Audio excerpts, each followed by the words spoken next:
Halo semuanya dimanapun kalian berada, semoga kalian baik-baik saja. Bersama saya Bosman 8. Dan video ini kita akan lanjutkan cerita dari Preman Overpower.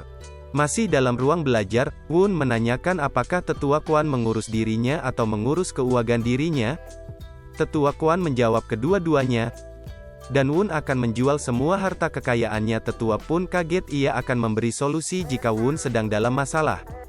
Wun mengatakan untuk percaya pada Wun dan ia tidak akan membuat masalah apapun. Menurut Wun, uang adalah amunisi utama untuk menyelesaikan masalah.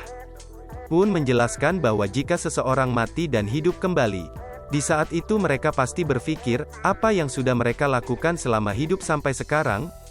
Kenapa mereka menimbun semua harta itu, padahal mereka tidak bisa menggunakan setelah mati nanti? Maka dari itu ia menyuruh tetua untuk menukar semua hartanya dengan uang tunai. Tetua Quan bingung dengan penjelasan Wun walaupun akhirnya ia tetap melakukannya atas perintah tuan mudanya. Sebelum Tetua Quan pergi, Wun berkata untuk terus memperbaharui catatan keuangan dan hartanya, dan tetap menghitung seberapa banyak uang yang kita dapatkan dari penjualan tiap itemnya. Tetua Quan keluar dari ruang belajar dan bergumam, meskipun tuan muda sudah mati dan hidup kembali, ia benar-benar menjadi orang yang berbeda sekarang. Apakah kepala tuan muda baik-baik saja? Beberapa hari kemudian, uang penjualan harta Wun telah datang. Ia tidak menyangka bahwa uang yang ia dapat cukup banyak, tetapi ini masih belum cukup untuk melakukan rencana bertahan hidup. Walaupun masih ada waktu 2 tahun, ia meyakinkan dirinya bahwa rencana bertahan hidup ini harus berhasil.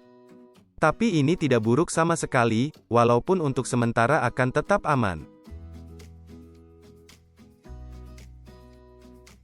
Wun segera pergi menuju ke perpustakaan Demon, di mana seni bela diri yang sudah dikumpulkan bertahun-tahun oleh Sekte Abadi disimpan. Ia akan belajar seni bela diri demi keselamatan hidupnya. Ketika ia masuk, ia tidak menyangka bahwa buku yang tersimpan lebih sedikit dari yang ia bayangkan. Ia segera mencari-cari buku yang sesuai dengan bayangannya. Ia mendapatkan buku teknik meditasi untuk menyelamatkan nyawa, berdasarkan langkah menjadi pahlawan. Teknik ini dapat meningkatkan kepekaan seseorang. Bagi yang mempelajari teknik meditasi untuk menyelamatkan nyawa ini akan mendapatkan indera keenam yang luar biasa. Aku akan bisa menghindari serangan dan mengambil keuntungan penuh dari awal, dan juga ketika seni bela diri mencapai level tinggi, aku tidak hanya bisa merasakan kekuatan dan emosi musuh, tetapi aku juga bisa mendapatkan kemampuan untuk mendeteksi jebakan yang berbahaya dan penyergapan. Ia mengingat bahwa karakter protagonis mempelajarinya di sekitar bagian tengah dari langkah menjadi pahlawan, dan sekarang ialah yang akan mempelajarinya. Ini seharusnya meningkatkan kemungkinan bertahan hidupku menjadi lebih tinggi. Kemudian ia juga menemukan 2 buku skill yang baru, yaitu Teknik Scale dan Seni Divine Nine Moons. Teknik Scale Armor meningkatkan kemampuan bertahan seseorang sampai bisa menahan pedang tanpa armor, dan Seni Divine Nine Moon, yang bisa meningkatkan kekuatan seseorang sampai 9 kali lipat. Dengan membaca gambaran tentang kedua teknik tersebut, Wun semakin bersemangat dalam belajar. Suatu malam di dalam restoran, terdapat sekumpulan orang yang sedang bersenang-senang yang tidak lain adalah teman-teman dari Wun. Mereka berbicara tentang rumor liar akhir-akhir ini tentang Wun yang gila dan Wun mendapatkan hidupnya kembali. Ketika temannya akan mengunjungi Wun di Villa Barat, ia diberitahu oleh pelayan bahwa Wun sedang sibuk dan akan menghubungi Anda ketika beliau sedang tidak sibuk. Mereka pun heran, apa Wun pernah sibuk melakukan hal lain selain minum-minum dan marah-marah. Dan ia juga menemukan kalau Wun sedang mengurung dirinya dalam perpustakaan Heavenly Demon selama beberapa hari. Ketika Wun sedang belajar di perpustakaan, ia merasa berdeng di kupingnya seperti ada yang membicarakannya.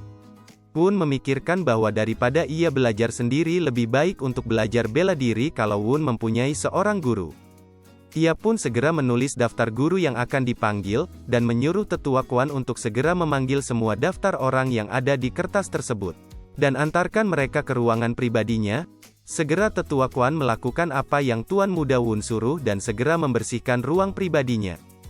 Wun menyadari bahwa ia sudah tidak mandi beberapa hari dikarenakan mengunci diri di perpustakaan. Kemudian ia berendam dalam bak dan tidak lama kemudian beberapa wanita masuk ke dalam kamar mandi. Wun kaget bahwa setiap kali dia mandi akan ditemani dengan beberapa wanita, sampai malu-malu Wun segera menyuruh wanita tersebut untuk keluar dengan emosi dan rasa malu yang bercampur aduk. Setelah mandi Wun sedang di ruang belajarnya, ia natap banyak rencana yang sudah Wun buat dan Wun memanggil sekretaris Yang Muriang agar menghadapnya untuk berdiskusi. Yang Muriang bergumam kenapa penjahat paling gila alias Tuan Mudan Wun ini memanggilnya, apakah dia mau melemparinya dengan tai? Lagian apa yang bisa dilakukan sarjana rendahan dari paviliun demonik Hefchen ini walaupun terdapat tawaran dari Tuan Muda Wun. Setelah duduk di satu meja, Wun segera meminta maaf kepada Yang Muriang dikarenakan sudah memanggilnya ke sini malam-malam. Yang Muriang pun kaget, ia segera berkata, tolong bicara padaku dengan santai, jika tidak, aku tidak akan mampu menangani tekanan mental ini, Tuan.